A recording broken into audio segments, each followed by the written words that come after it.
I was out here about a month ago, and I found out about my dad's decision to perform, and I had some reservations, mostly because I love the man, and I was a little worried about the ability to be able to execute. And he told me that he spent his whole life, and he's almost 80 years old, not seizing the moment and not going up and doing something that he wanted to do. And I was shocked. Absolutely. My dad's always been my hero.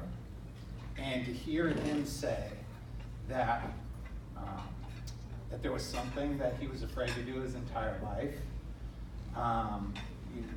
getting up and performing in front of people, it was almost a blow to me a little bit. And then I looked at it and I said, God, that's really, really brave to decide at some point to confront that one thing that you never did that you wanted to do. And so first thing, hats off to you, Dad. I think you executed really well. And that was awesome.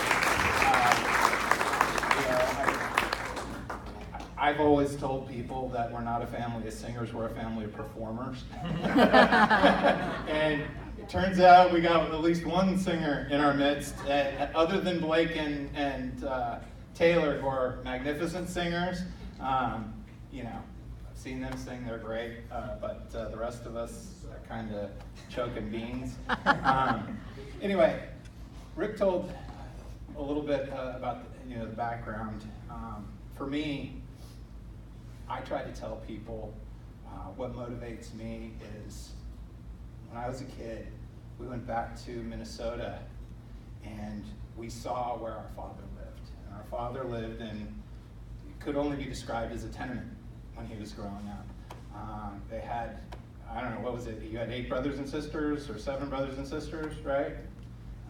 And 6 brothers and sisters, whatever. And it was hard. They lived in northern Minnesota.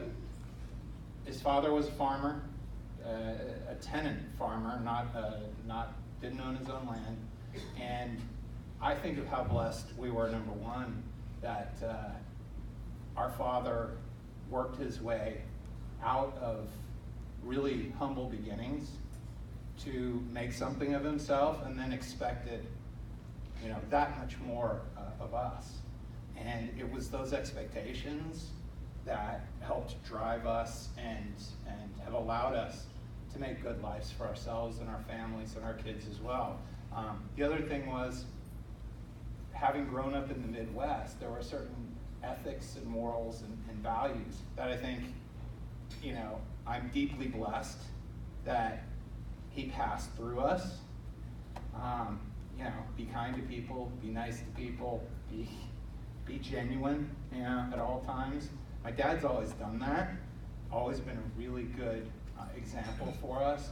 And as Rick said, he's always been there throughout my whole life. Couldn't ask to have a better father. I ended up going into business with him. It made a good professional life for myself because I followed his example. Can't thank you more, Dad. Always been there for me. I love you very, very much. And let's all raise our glasses and give it up to Alan Sterger.